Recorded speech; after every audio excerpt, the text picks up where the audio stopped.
तो आज मैंने हिंदी छदस यूपी बोर्ड के लिए टॉप 15 मोस्ट इंपॉर्टेंट टॉपिक लेकर के आया हूं, जिसमें अगर आप मेरे भाई अगर केवल इतना तैयार कर लेते हो 15 टॉपिक, तो वो आपके 70 में 70 पक्के हो जाएंगे।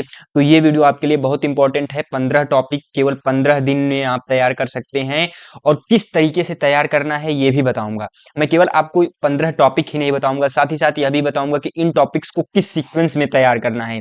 सीक्वेंस का मतलब पहले कौन सा टॉपिक पढ़ना है, फिर दूसरा टॉपिक आप कब कौन सा तैयार करेंगे, फिर तीसरा, चौथा, इस प्रकार से आपको तैयारी करनी है। साथ ही साथ वो स्टूडेंट जो उनकी तैयारी अच्छी है, वो रिवीजन करना चाहते हैं, वो भी इसी सीक्वेंस में रिवाइज करेंगे। तो ये वीडियो को स्टार्ट करते हैं। तो हमारा टारगेट जैसा कि 95 प्लस लाना है कम दिनों में, तो उसके लिए मेरे भाई बोर्ड एग्जाम में आप अच्छे से अच्छा अंक या अच्छे से मेहनत कीजिए। और उसी मेहनत को साकार करने के लिए मेरे भाई मैंने कुछ आपको स्ट्रेटजी बता ही रहा हूं, ठीक है। तो आप यहाँ पर पहले टॉपिक पर आते हैं बिना किसी देरी के। तो पहला टॉपिक हमारा है निबंध लेखन, ठीक है, जो कि 7 अंक का आता है मेरे भाई। इसको आप दो 2 से 3 घंटे में, मैक्सिमम 2 to 3 आवर आप इसको रेडी कर सकते हो मेरे भाई। और मैं लास्ट 5 निबंध आपको वीडियो में लास्ट में बताऊंगा कि टॉप 5 निबंध कौन से हैं, ठीक है। ये भी आपको बताऊंगा, ठीक है। तो एंड तक आप बने रहिएगा, ठीक। और उसके बाद पत्र लेखन मेरे भाई, ये 4 नंबर का आता है। 1 नंबर आपको जो है क्या कहते हैं, उसका पूरा का पूरा जो है फॉर्मेट पर मिलते हैं, और बाकी 3 नंबर आपको पूरा कंटेंट पर दिए जाते हैं, ठीक है। तो इसको भी मैं लास्ट में केवल 2 पत्र याद कर लो मेरे भाई, 2 प्रकार के पत्र, उसमें से आपके 4 अंक वहां पे पक्के हो जाएंगे। तो इसको भी मैं लास्ट में आपको बताऊंगा, ठीक है, वो कौन से 2 पत्र हैं। अब तीसरा टॉपिक, आप जब 2 टॉपिक तैयार कर लीजिए, 7 4 11 नंबर आपकी जेब में है। अब आप निर्धारित खंड काव्य पर आधारित प्रश्न को तैयार करेंगे, या निर्धारित खंड काव्य अगर केवल 1 से 2 बार आप केवल पढ़ लेते हैं, ठीक है, अपने आप याद हो जाएगा और 3 नंबर आसानी से पक्के हो जाएंगे, ठीक है। कठिन चीज को अगर आप लेकर के बैठ जाएंगे तो कम दिनों में आपकी तैयारी वैसे ही स्पॉइल हो जाएगी। तो आप पहले आसान चीजों को लीजिए। अब कंठस्थ श्लोक 10 मिनट का टॉपिक है। कम से कम मेरे भाई आपको जो है 3 श्लोक याद होने चाहिए। कितने श्लोक? 3 श्लोक याद होना चाहिए, ठीक है, मिनिमम 3 श्लोक, ठीक है। अब उसके बाद कम से कम या मैक्सिमम 3 श्लोक, 3 ही श्लोक आपको याद रखना है, उससे ज्यादा नहीं और उससे कम भी नहीं, ठीक है। पांचवा, संस्कृत खंड से 5 में से 2 का संस्कृत में उत्तर लिखना है, ठीक है। 5 में से 2 का उत्तर लिखना होता है, जिसमें मोस्ट इंपॉर्टेंट मैंने यहाँ पर चैप्टर दे दिया है। वाराणसी, भारतीय संस्कृति है, प्रबुद्धो ग्रामीण है, देशभक्त है, चंद्रशेखर है। इन 4 चैप्टर के क्वेश्चन आंसर को अगर आप तैयार कर लेते हो तो आपके 2 नंबर पक्के हो जाएंगे। और एक चीज आपके पास, एक ऑप्शन और क्या है कि कमेंट में आप अगर लिखते हैं टॉप 20 संस्कृत में उत्तर, ये अगर आप लिखते हैं कमेंट में और टिक करके, तो मैं इस पर कंप्लीट वीडियो बनाऊंगा। 5 मिनट की वीडियो होगी और आपके यहाँ पर 2 नंबर पक्के हो जाएंगे। तो आपको ये पढ़ना नहीं पड़ेगा, ठीक है, अगर आप कमेंट करेंगे तो। और उसके बाद छठा टॉपिक है हमारा, इंपॉर्टेंट टॉपिक है जीवन परिचय तथा कृतियां, हिंदी का सबसे इंपॉर्टेंट टॉपिक। आप सबसे पहले यही रेडी करते हो, ठीक है, लेकिन यहाँ पर छठे पे मैंने रखा है। पहले ये 5 टॉपिक आप अच्छे से तैयार कर लो, फिर छठा टॉपिक। आपने अगर जीवन परिचय अच्छे से तैयार कर लिया तो आपके 10 अंक पक्के हो रहे होंगे, ठीक है। जिसमें गद्य खंड में कौन कौन सा जीवन परिचय पढ़ना है, तो रामचंद्र शुक्ल जी का पढ़ लीजिए, जयशंकर प्रसाद का, राजेंद्र प्रसाद का, भगवत सरल उपाध्याय जी का, ठीक। और पद्य खंड में मेरे भाई यहाँ पर 6 निबंध जीवन परिचय आपको तैयार करने होंगे, लेकिन आप इनमें से कोई 5 जीवन परिचय भी पढ़ सकते हो। अगर आपको पूरे के पूरे अंक लाना है तो मेरे भाई 6 के 6 याद होने चाहिए, ठीक है। मैंने तो अपने बोर्ड एग्जाम में उस समय 14 चैप्टर होता था, तो मैं 12 जीवन परिचय तैयार करके गया था, ठीक है, इसी केवल पद्य खंड का। तो ठीक है, तो इस हिसाब से भाई 6 जीवन परिचय कोई बहुत ज्यादा नहीं है, ठीक है। अब आगे बढ़ते हैं। तो 7वें जो है सवाल पर आते हैं, जो कि 7वां टॉपिक है हमारा। अब आपने जीवन परिचय तक अच्छे से तैयार कर लिया। अब 7वें पर आते हैं, संस्कृत गद्य एवं पद्य का हिंदी में अनुवाद ससंदर्भ, ठीक है। ससंदर्भ का मतलब क्या होता है भैया? 2 नंबर का संदर्भ लिखने के लिए आता है, 3 नंबर का अनुवाद। अगर आपने संदर्भ नहीं लिखा तो आपको आधे अधूरे नंबर मिलेंगे, ठीक है। इस कारण से आपको दोनों लिखना है। और कौन कौन सा चैप्टर गद्यांश में पढ़ना है, तो पहला वाराणसी, दूसरा भारतीय संस्कृति, तीसरा प्रबुद्धो ग्रामीण, चौथा आप अपने मन से कोई भी चैप्टर पढ़ सकते हैं, ठीक है, कोई भी चैप्टर, यानी 4 चैप्टर आपको तैयार करके जाना है। उसके बाद पद्यांश में केवल 3 चैप्टर पढ़ना है। ये तीसरा आपका कोई भी चैप्टर हो सकता है। बाकी 2 चैप्टर मैंने इंपॉर्टेंट लिख दिए हैं, जीवन सूत्राण, वीरा वीरेण पूजिते, ये दोनों इंपॉर्टेंट है। ससंदर्भ लिखना है, तभी आपको पूरे अंक मिलेंगे, ठीक। अब 8वें टॉपिक पर आते हैं। अब आपका संस्कृत जो है गद्य पद्य का हिंदी में अनुवाद आपने सीख लिया। तो अब आप सीखेंगे गद्यांश पर आधारित प्रश्न।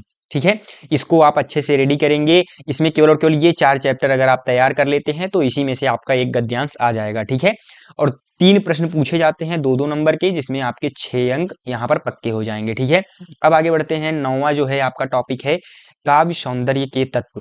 3 नंबर का आता है। इसको अगर आप डेली अगर 15 आधे-आधे घंटे देते हैं तीनों टॉपिक पर, तो 3 दिन में आपका कवर हो जाएगा। ठीक है, या 1.5 से 2 घंटे में। ठीक है, ओवरऑल ये 3 नंबर बहुत आसान होता है, बहुविकल्पी में पूछा जाता है। इसको आप आराम से तैयार कर सकते हैं। ठीक है, लेकिन फिर भी मैंने इसको 9वें नंबर पर रखा है, क्योंकि इसमें आप इसको तैयार तो कर सकते हैं, लेकिन जो कि यहाँ पर मोस्ट इंपॉर्टेंट टॉपिक है निबंध पत्र लेखन, इससे 7 4 11 3 15 नंबर के सवाल आ रहे, 11 3 14 15 नंबर के सवाल आ रहे हैं। और यहाँ पर जबकि आप इसको 3-4 घंटे देंगे और केवल 3 ही नंबर यहाँ पर मिल रहे हैं। ठीक है, तो इस कारण से मैंने इसको लास्ट में रखा है 9वें नंबर पे। ठीक, अब हिंदी व्याकरण। ठीक है, अब हिंदी व्याकरण पढ़ना है, जो कि 3 अंक का आता है। उसमें वाक्य का स्वरूप आपको आना चाहिए, यानी ये किस प्रकार का है। अफर्मेटिव सेंटेंस यानी जो है आपका साधारण वाक्य है, या प्रश्नवाचक वाक्य है, या संबंध सूचक वाक्य है, इस प्रकार से वाक्य होते हैं ना, तो उस प्रकार का वाक्य का स्वरूप आपको बताना रहता है। वाच्य प्रयोग और वाच्य परिवर्तन 1 नंबर का आता है। पद परिचय, विकारी एवं अविकारी शब्द, ये भी 1 नंबर का आता है। तो इन तीनों टॉपिक को आप 10वें नंबर पे, यानी जब ये 9 टॉपिक आपके तैयार हो जाए फिर इसको तैयार करिएगा। ठीक है, फिर 11वें पर आते हैं उपसर्ग, समास, तद्भव, तत्सम, पर्यायवाची। ये सब आपको पता होने चाहिए। उपसर्ग में ये सभी उपसर्ग आपको याद होना चाहिए। ठीक है, और आगे बढ़ते हैं। तो 12वां जो है टॉपिक है संस्कृत व्याकरण, सर्वनाम, तद, युष्मद, 1 नंबर का आता है। अगर आपने संस्कृत व्याकरण में तद युष्मद तैयार कर लिए तो 1 नंबर यहाँ से भी पक्के हो जाएंगे। ठीक है, तो ओवरऑल ये 12 टॉपिक हो गए। अब बाकी आखिरी के 3 टॉपिक मैं यहाँ पर आपको दिखा देना चाहता हूँ। तो यहाँ पर 12वां तो हो चुका है। 13वां टॉपिक क्या है, हिंदी पद्य का विकास, यानी रीतिकाल एवं आधुनिक काल, यानी ये पद्य साहित्य में 5 नंबर का बहुविकल्पी आता है, 5 अंक मिलते हैं मेरे भाई। इसको मैंने 13वें नंबर पर रखा है। ठीक है, आप इसको इन तीनों टॉपिक को सबसे लास्ट में तैयार करिएगा, या एक स्ट्रेटजी ये भी हो सकती है कि इन तीनों टॉपिक को साथ साथ डेली 10 से 15 मिनट आप तैयार करिए। ठीक है, और बाकी के जो 12 टॉपिक मैंने बताया उसको साथ के साथ 1 से 2 1.5 घंटे डेली प्रैक्टिस करिए। ठीक है, रिवीजन करिए। तो अब 14वां टॉपिक हिंदी गद्य का विकास, ये भी 5 नंबर में बहुविकल्पी में आता है। आखिरी आपका टॉपिक है पद्यांश। इसको आपको सबसे लास्ट में तैयार करना है मेरे भाई। जब तक कि आपका ये 14 टॉपिक ना हो जाए उसके बाद ही आप पढ़िएगा, क्योंकि ये इसका कुछ फिक्स नहीं है कि किस चैप्टर से आएगा। फिर भी मैंने यहाँ पर 6 चैप्टर, आपके बोर्ड एग्जाम में 13 चैप्टर पढ़ने के लिए है, जिसमें से मैंने टॉप 6 चैप्टर को यहाँ पर 6 to 7 चैप्टर्स को रखा हुआ है। ठीक है, तो इन 7 चैप्टर्स को अगर आप तैयार कर लेते हो, आपके यहाँ पर भी 6 अंक पक्के हो जाएंगे। 3 प्रश्न पूछा जाता है। ठीक है, तो ओवरऑल यहाँ पर आपका जो है पद्यांश भी कंफर्म हो जाएगा, और इस प्रकार से आपके 15 जो है टॉपिक्स तैयार हो जाएंगे, और इस प्रकार से आप 70 में 70 लाने के लायक बन जाओगे। लेकिन जैसा कि मैंने स्टार्टिंग में आपको कमिट किया था कि आपको मैं मोस्ट इंपॉर्टेंट निबंध बताऊंगा, तो ये रहे आपके सामने मोस्ट इंपॉर्टेंट निबंध। ये 5 निबंध तैयार कर लेते हो, आपके बोर्ड एग्जाम में इन्हीं में से निबंध आएगा। ठीक है, तो कौन कौन सा है, पर्यावरण प्रदूषण, विज्ञान वरदानी अभिशाप, जनसंख्या वृद्धि, महिला सशक्तिकरण, स्वच्छ भारत अभियान, ये बहुत इंपॉर्टेंट टॉप निबंध हैं।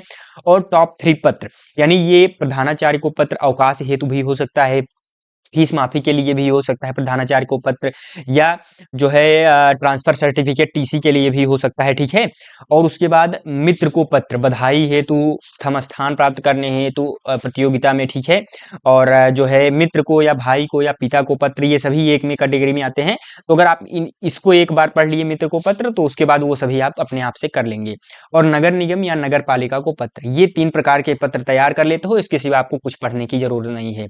पिछले लगभग 10 सालों में लगभग 40 से 50 प्रकार के पत्र पूछे गए हैं, लेकिन अगर आपने इन्हीं 3 पत्र को तैयार कर लिया है तो इसके बाद आपको कुछ करने की जरूरत नहीं, और आपके 4 अंक पक्के हो जाएंगे। तो ओवरऑल जैसा कि मैंने कहा था, मोस्ट इंपॉर्टेंट टॉपिक्स मैंने यहाँ पर बता दिए। अगर मेरे भाई आप इन सभी मोस्ट इंपॉर्टेंट टॉपिक्स को तैयार कर लेते हो, जैसा कि यहाँ पर मैंने लिखा था 70 में 70 आपके पक्के हो रहे होंगे। ठीक है, तो इन टॉपिक्स को इसी सीक्वेंस में अगर रिवीजन करना है तो इसी सीक्वेंस में रिवीजन करिएगा, और पढ़ना है अगर पहली बार पढ़ रहे हो तब भी इसी सीक्वेंस में पढ़िए। ठीक है, इस प्रकार से आप 70 में 70 लाने के काबिल बन जाएंगे। और इसी के साथ मेरे भाई, अगर आप साइंस का भी मोस्ट इंपॉर्टेंट वीडियो चाहते हैं तो स्क्रीन पर आपको एक वीडियो दिखाई दे रहा होगा, उस वीडियो पर क्लिक कीजिए। और हाँ, मैं आपसे वही मिलूंगा, तब तक ले चलते हैं मेरे मित्रों, धन्यवाद, राधा स्वामी।